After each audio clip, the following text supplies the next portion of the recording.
আল্লাহ পাক রব্বুল আলামিন জানিয়ে দিলেন যে এই মানুষগুলো হবে মুমিন এবং জান্নাতি মানুষ। আমরা ধারাবাহিকভাবে এই জান্নাতি মানুষগুলোর যে 9টি গুণ আছে, বৈশিষ্ট্য আছে, সিফাত আছে, সেগুলো আলোচনা করব ইনশাআল্লাহ।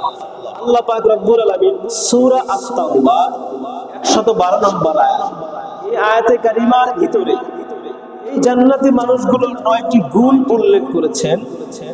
প্রথম নাম্বার, অর্থাৎ 1 নাম্বার যে গুণ, যে কোয়ালিটি, যে সিফাত মানুষের ভিতরে থাকবে, আল্লাহ পাক বলছেন তাইবুন, অর্থাৎ যে সমস্ত মানুষগুলো গুনাহ করার পরে তারা সেই গুনার উপরে অটল থাকে না, গুনার উপরে সীমাবদ্ধ থাকে না, যে মানুষগুলো গুনাহ করার পরে, ভুল করার পরে, আল্লাহর সাথে নাফরমানি করার পরে যারা তাওবা করে, তাওবাকারী যে সমস্ত মানুষ, এগুলোর কথা আল্লাহ পাক বললেন আত-তাইবুন, যে 1 নাম্বার এই সমস্ত মানুষগুলোর গুণ হবে আত-তাইবুন, তাওবাকারী।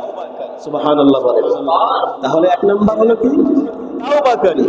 এখন এই তাওবা কেন করতে হবে?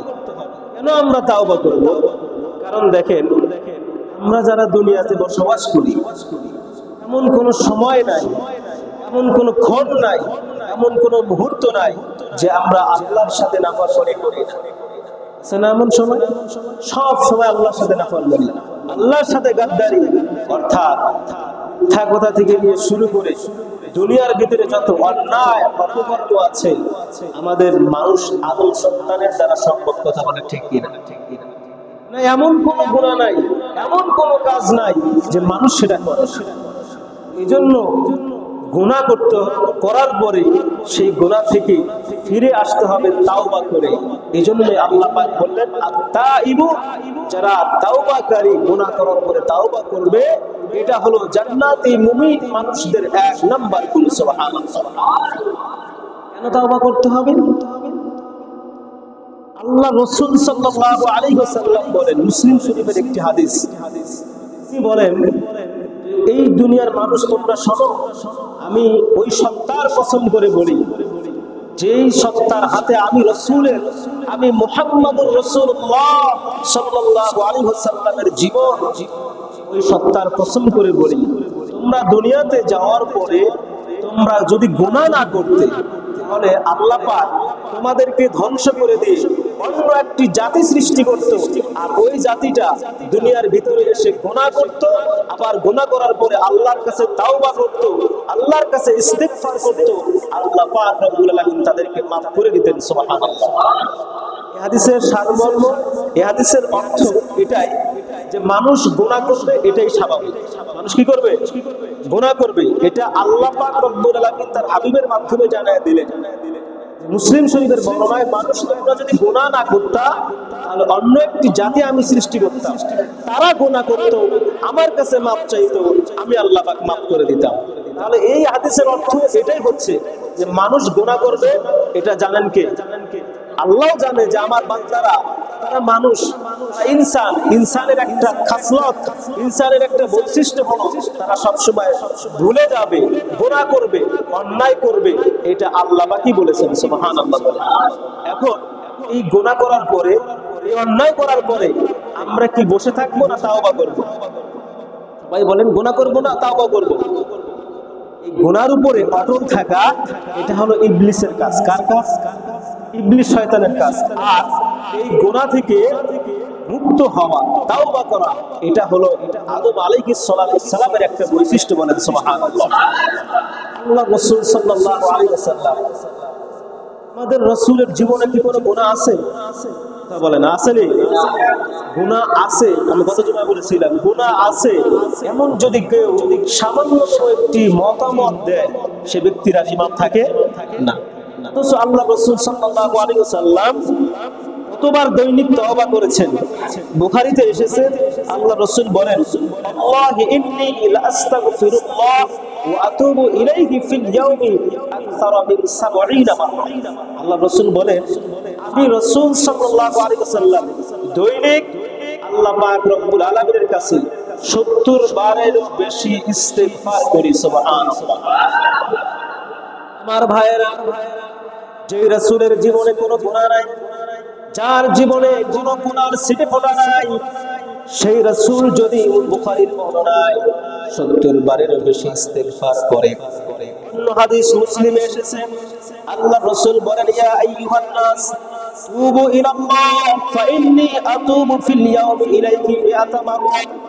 আল্লাহ রাসূল বলেন, দুনিয়ার মানুষ তোমরা শোনো, তুবু ইলাল্লাহ, তোমরা আল্লাহর কাছে তওবা করো। ফাইন্নী আতুবু ইলাই, কেননা আমি রাসূল সাল্লাল্লাহু আলাইহি ওয়াসাল্লাম ফিল ইয়াউমি, দৈনিক আল্লাহ পাক রব্বুল আলামিনের কাছে 100 বার ইস্তেগফার করি। বলেন সুবহানাল্লাহ। আল্লাহ রাসূল তিনি জানিয়ে দিলেন, আমি দৈনিক 100 বার ইস্তেগফার করি। সুতরাং তোমরা যারা আমার উম্মত, তোমরা তো গুনাহ করো, গুনাহ করতে বেশি ভালোবাসো।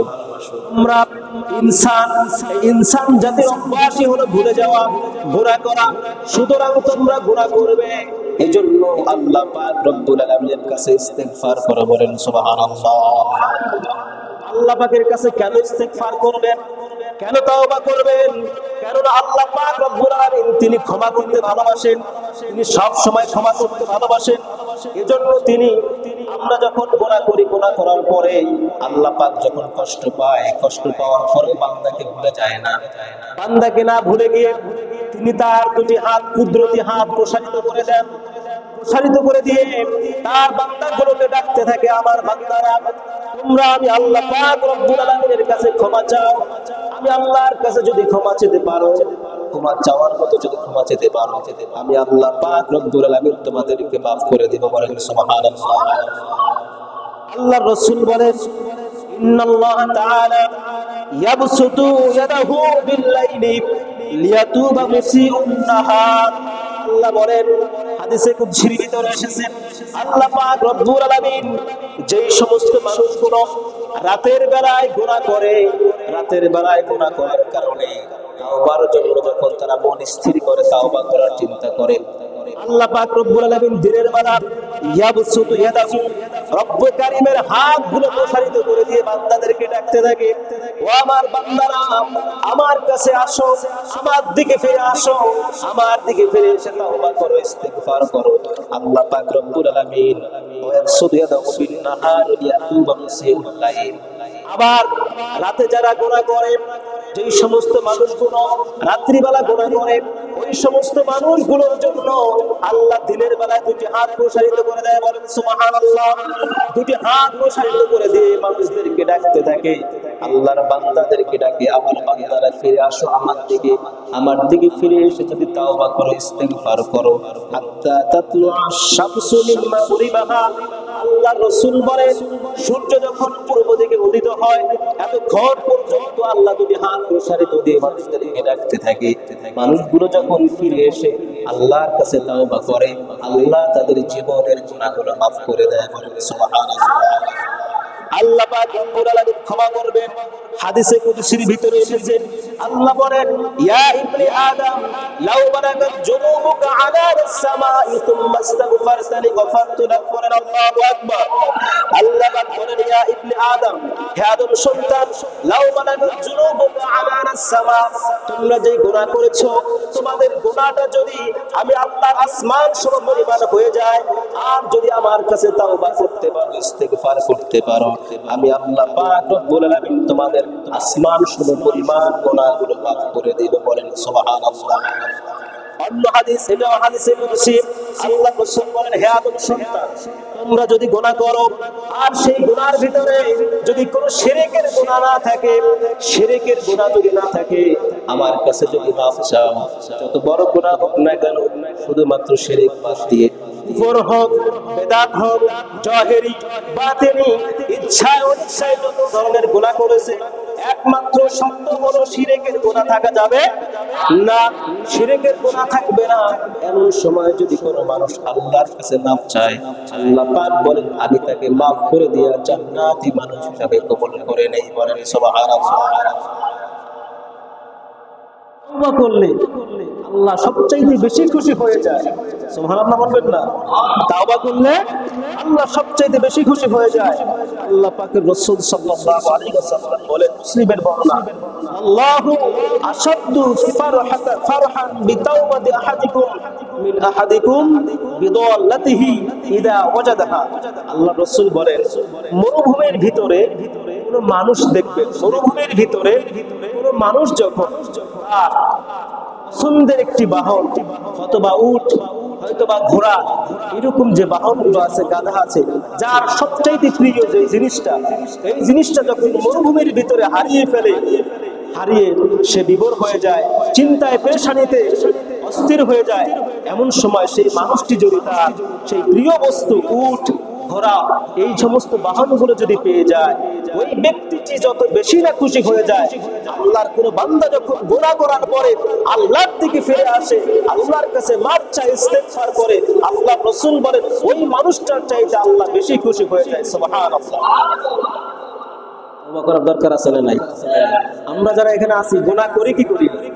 জোরে বলেন, গুনাহ করি কি করি না? প্রত্যেক ঘন্টার, প্রত্যেক মিনিটের, প্রত্যেক সেকেন্ডে সেকেন্ডে মিথ্যা কথা বলি, প্রত্যেক ঘন্টার, প্রত্যেক মিনিটের, প্রত্যেক সেকেন্ডে সেকেন্ডে গুনাহ করি। সবচেয়ে বড় কথা হলো দৈনিক 5 ওয়াক্ত নামাজ আমাদের উপরে ফরজ, ওয়াজিব, সুন্নাত নাকি মুস্তাহাব? সবাই বলে না ফরজ নাকি? যদি ফরজ হয়ে থাকে সবাই কি ফরজটা আদায় করি? না করলাম না? এক ওয়াক্ত নামাজ ছেড়ে দিলাম মানে কি একটি কবিরা গুনাহ। রাস্তায় বের হয়েছি, সেখানে আমার নারীর দিকে তাকাই না, তাকাই না। স্কুল কলেজ ভার্সিটিতে গেলে মাশাআল্লাহ, এখানে সুন্দর সুন্দর যত নারী আছে, মেয়ে আছে, তাদের দিকে দৃষ্টি না দিলে ভালো লাগে না, নাকি? এই যে গুনাহ, প্রত্যেক সেকেন্ডে সেকেন্ডে গুনাহ হচ্ছে। আপনি কি জানেন একটি পলকে প্রায় 3 বারের মতো আপনার পলক পড়ে যায়, এই এক পলকের ভিতরে 3টি কবিরা গুনাহ হয়ে যায়। নাউজুবিল্লাহ।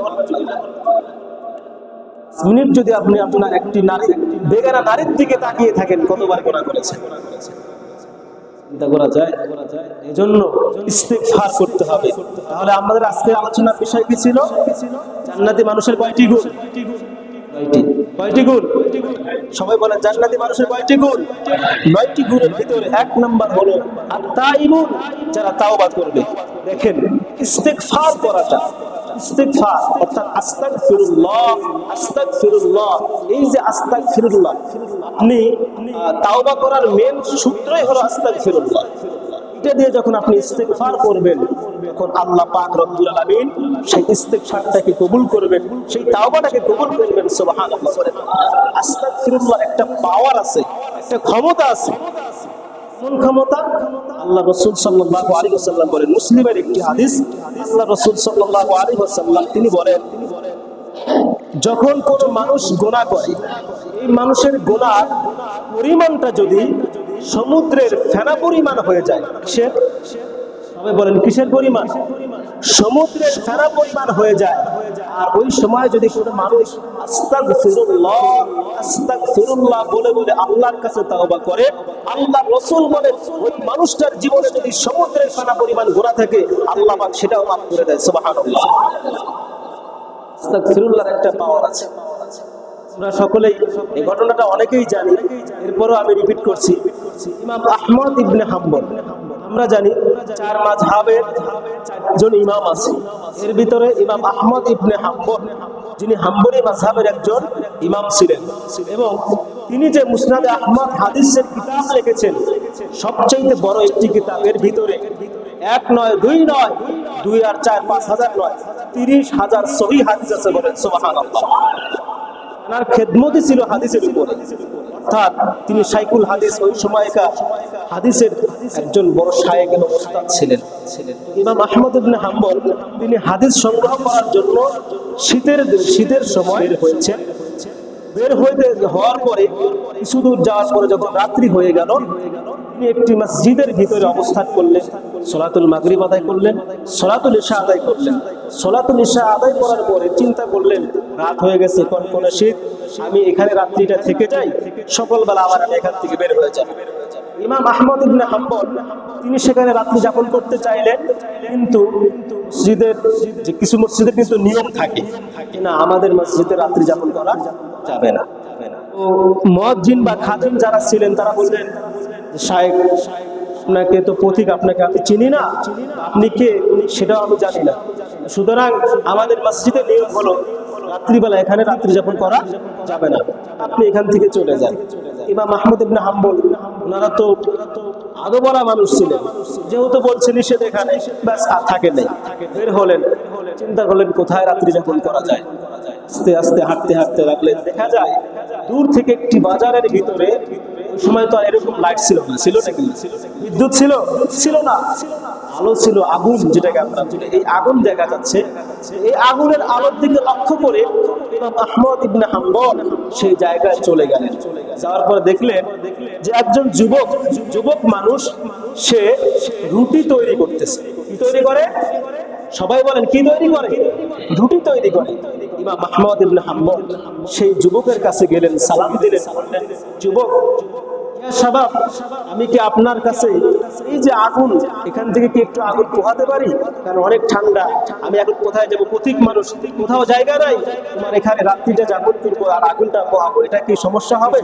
যুবক বললেন, না না, আপনি এখানে আগুন নিবেন, আমার তো কোনো ক্ষতি নাই, ঠিক আছে, আপনি এখানে থাকেন। ইমাম আহমদ ইবনে হাম্বল লক্ষ্য করলেন, যেই যুবকটি রুটির খামির তৈরি করতেছিল, একটি আশ্চর্যজনক ঘটনা তিনি দেখলেন। আমরা যখন কোনো কাজ করি তখন বিসমিল্লাহ দিয়ে শুরু করি, আবার শেষ হলে আলহামদুলিল্লাহ পড়ি, কিন্তু যুবকের ক্ষেত্রে ভিন্ন দেখা গেল। যদিও বিসমিল্লাহ দিয়ে শুরু করলেন, যখন তিনি রুটির খামির তৈরি করতেছিলেন ওই সময় তিনি পড়েন আস্তাগফিরুল্লাহ।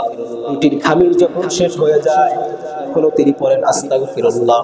আবার যখন একটি রুটি তৈরি করা হয় তখনও বলেন আস্তাগফিরুল্লাহ। রুটিটি যখন তাওয়ার ভিতরে দেওয়া হয় তখন বলেন আস্তাগফিরুল্লাহ।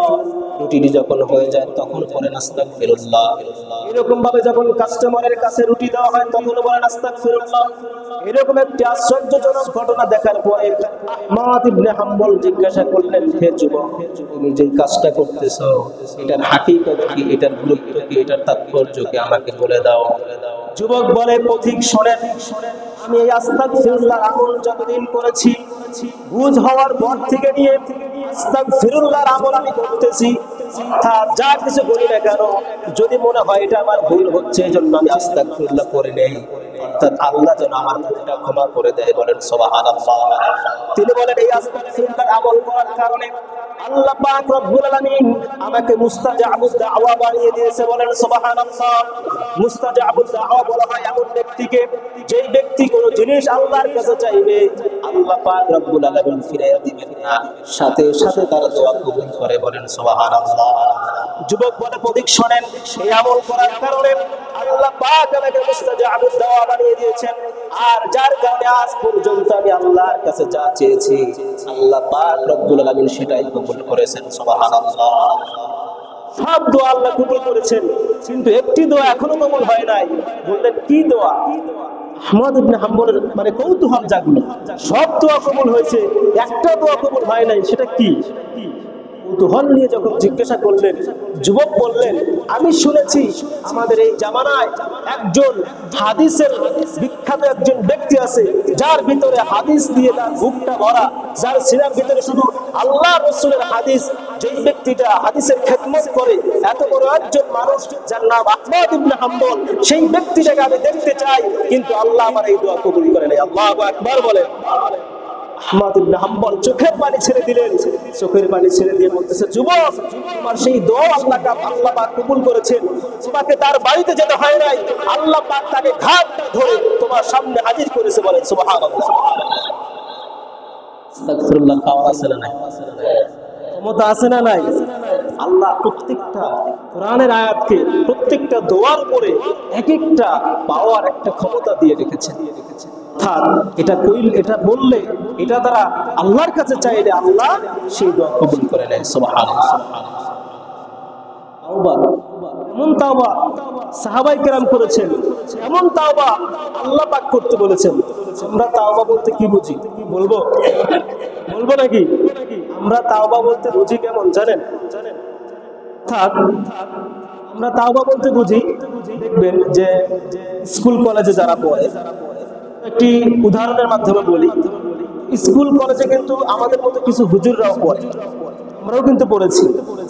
তো দেখা যায় এরকম, মনে করেন যে ফ্রেন্ডদের ভিতরে একজন আলেম আছে বা হাফেজ আছে, ফ্রেন্ডরা বলতেছে যে তুই তো হুজুর মানুষ, আজকে আমাকে একটা দোয়া লিখে দাও। কি দোয়া? আস্তাগফিরুল্লাহ রাব্বি মিন কুল্লি যামবিন ওয়া আতুবু ইলাইহি লা হাওলা ওয়া লা কুওয়াতা ইল্লা বিল্লাহ। এই দোয়াটা লিখে দাও। তো সবাই যখন লাইন ধরছে, এখন ওই জিজ্ঞাসা করতেছে হুজুর, যে সে বলতেছে কি রে বন্ধু, সবাই এটা লিখে নেওয়ার জন্য এত ব্যস্ত কেন? বলতেছে যে বন্ধু, যখন রাত হয়ে যায়, রাত্রিবেলা একটু মৃত্যুর ভয় চলে আসে, মরণের ভয় আসে। সারাদিন তো আকাম কুকাম অনেক করি, রাত্রিবেলা যখন শুই বিছানায় আসি, তখন একটু মরণের চিন্তা হয়। এই জন্য চিন্তা করি সারাদিন আকাম যা করবো, রাত্রিবেলা তুমি যে দোয়াটা লিখে দিবা, এই দোয়াটা করে শুইব, আল্লাহ মাফ করে দিবে, মরলে জান্নাতি। আবার পরের দিন আবার গুনাহ করবো, আবার রাত্রিবেলা পড়বে। এইটা কি তাওবার মূল মাকসাদ বলেন? এইভাবে যদি কেউ তাওবা করে, এই তাওবা আল্লাহ কবুল করবে? কথা কয় না, কবুল করবে নাকি? আল্লাহ পাক সূরা তাহরীমের ভিতরে, তাহরীমের 8 নম্বর আয়াতের ভিতরে বলেছেন, ইয়া আইয়ুহাল্লাযীনা আমানু তুবু ইলাল্লাহি তাওবাতান নাসুহা। সুবহানাল্লাহ। আল্লাহ বলেন, হে ঈমানদারেরা, তোমরা তাওবা করো, এমন তাওবা, অর্থাৎ তাওবা করার মতো তাওবা করো। সাহাবায়ে কেরাম রাদিয়াল্লাহু তাআলা আনহুম আজমাইন এমন তাওবা করেছে। একটি হাদিস আপনাদেরকে বললে বুঝতে পারবেন। হাদিসটি আবু লাইস সামরকান্দি রাহিমাহুল্লাহ, বিখ্যাত একজন ফকিহ ছিলেন, তিনি তার বিখ্যাত কিতাবের ভিতরে লিখেছেন, তার মুসনাদের ভিতরে লিখেছেন, আল্লাহ রাসূল সাল্লাল্লাহু আলাইহি ওয়াসাল্লামের একজন সাহাবী রাস্তার ভিতরে ঝোর নয়নে কাঁদতেছেন। এখন রাস্তা দিয়ে যাচ্ছিলেন ওমর রাদিয়াল্লাহু তাআলা। ওমর রাদিয়াল্লাহু তাআলা দেখলেন যে একজন যুবক মানুষ রাস্তার ভিতরে এরকম ভাবে কান্নাকাটি করতেছেন, ঝোরে কাঁদছেন, চোখের পানিতে বুক ভেসে যাচ্ছে। জিজ্ঞাসা করলেন, যুবক তোমার কি হয়েছে, কেন তুমি কান্না করতেছো? যুবককে যখন এই প্রশ্ন করেছেন, যুবক বলে, আমি এমন একটি অন্যায় করছি, এমন একটি গুনাহ করেছি, যে গুনার কোনো ক্ষমা নাই, যে গুনার কোনো মাপ নাই, এই গুনার কারণে আল্লাহ আমাকে সরাসরি জাহান্নাম দিবেন। এই কথা বলেছে। ওমর রাদিয়াল্লাহু তাআলা বললেন, ভাই শোনেন, আমাদের নবী এমন একজন নবী, এমন একজন রহমতের নবী, দয়াল নবী, ওনার কাছে যদি যাও, অবশ্যই কোনো না কোনো সলিউশন আছে। তুমি আল্লাহ রাসূলের দরবারে চলে যাও। যুবক যখন আল্লাহ রাসূলের দরবারে ওমর রাদিয়াল্লাহু তাআলার সাথে আসলেন, আল্লাহ রাসূলের দরবারে আসার পরে আল্লাহ রাসূল জিজ্ঞাসা করলেন, হে যুবক, তুমি কি এমন অন্যায় করেছো, যার কারণে তুমি ভাবতেছো আমাকে আল্লাহ মাফ করবে না? কোন যুবক বলতে লাগলেন, ইয়া রাসূলুল্লাহ, ইয়া হাবিবাল্লাহ, এই মদিনাতে আসার পরে আপনার হাতে আমি ইসলাম কবুল করেছি আজকে 19 দিন। কতদিন? সবাই বলেন কতদিন? আজকে 19 দিন বয়স হলো আমি মুসলমান হওয়ার। আমার ইসলাম গ্রহণের পূর্বে একটা অভ্যাস ছিল, সেটি হলো মানুষ যে মারা যায়, এই মৃত মানুষের যে কাপড় আছে, এই কাপড়টা চুরি করা, এটা ছিল আমার একটি কাজ। আমি যখন ইসলাম কবুল করলাম, সব কাজ ছেড়ে দিয়েছি, কিন্তু ইসলাম কবুলের 19 দিনের মাথায় এই মদিনার ভিতরে সবচাইতে সুন্দরী তরুণী একজন মেয়ে মারা গিয়েছিল, যার কবরে তখন তাকে দাফন করা হলো। রাত্রিবেলা যখন আমি বিছানায় শুয়েছি, ইবলিস শয়তান আমাকে ধোঁকা দিতে লাগলো। ইবলিস শয়তান বলতেছে, তুমি যে কাজ করেছো, এই কাজটা তুমি এখনো করো, কারণ তুমি এটা যদি না করো, তোমার সংসার কিভাবে চলবে, তুমি কিভাবে চলবা? যুবক বলতেছে, ইয়া রাসূলুল্লাহ, ইয়া হাবিবাল্লাহ, অন্যায়, আমি এত বড় একটা অন্যায় করেছি। আমার শয়তান যখন আমাকে ওয়াসওয়াসা দিল, আমি আর ঘরে থাকতে পারলাম না। আমি আমার যেই সমস্ত সরঞ্জাম নিয়ে কবর খুঁড়তে হয়, সেই সমস্ত সরঞ্জাম নিয়ে কবর খুঁড়তে গেলাম। কবরও খুললাম। কবর খোঁড়ার পরে যখন সেই লাশ থেকে আমি কাপড়টা নিলাম, কাপড় নেওয়ার পরে আমি যখন কবর থেকে উঠে আসবো, শয়তান আমাকে আবার ধোঁকা দিতে লাগলো যে একজন তরুণী যুবতী একজন মেয়ে মারা গেছে, তুমি একটা বার তার দিকে তাকাইলে না, তুমি চলে যাচ্ছ।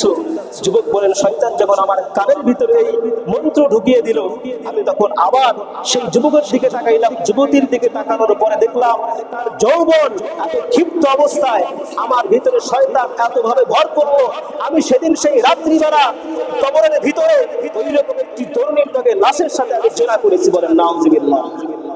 এত বড় একটা অন্যায়, বলেন নাকি জঘন্য অপরাধ না?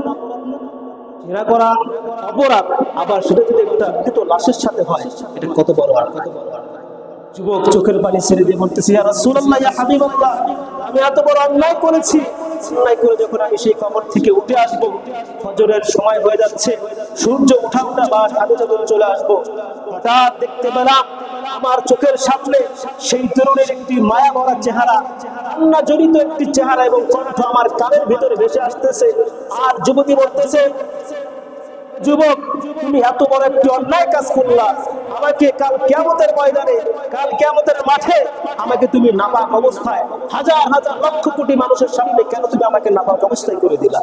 কেন তুমি আমাকে নাপাক অবস্থায় তাদের সামনে দাঁড় করানোর একটা ব্যবস্থা করে দিলা? জবাব কি তোমার কাছে আছে নাকি?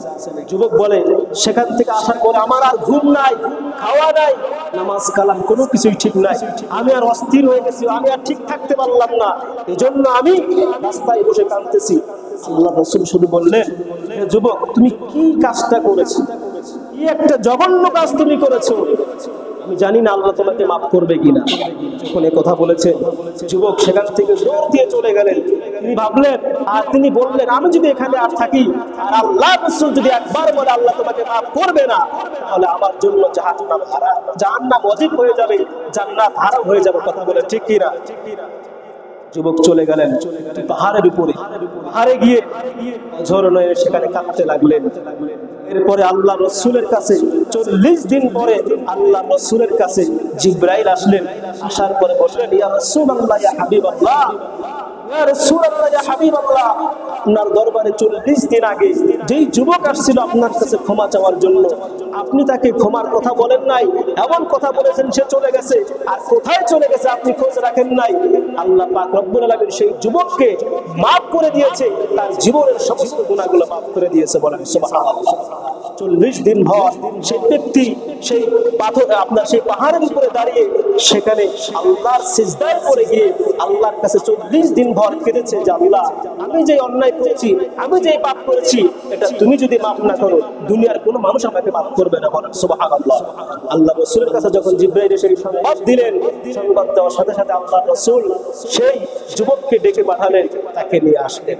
ভাইয়েরা আমার, এত বড় অন্যায় করার পরেও যদি আল্লাহর কাছে মাপ চায় আর আল্লাহ যদি মাফ করে দেয়, আপনি আমি কি সেই অন্যায় করেছি?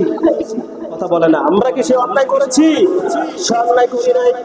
দেখেন আল্লাহ পাক রব্বুল আলামিন সূরা জুমার 15 নম্বর আয়াতের ভিতরে বলেন, কুল ইয়া ইবাদিয়াল্লাযীনা আসরাফু আলা আনফুসিহিম লা তাকুনাতু মির রাহমাতিল্লাহ ইন্নাল্লাহা ইয়াগফিরুয যুনুবা জামিআন ইন্নাহু হুয়াল গফুরুর রহিম।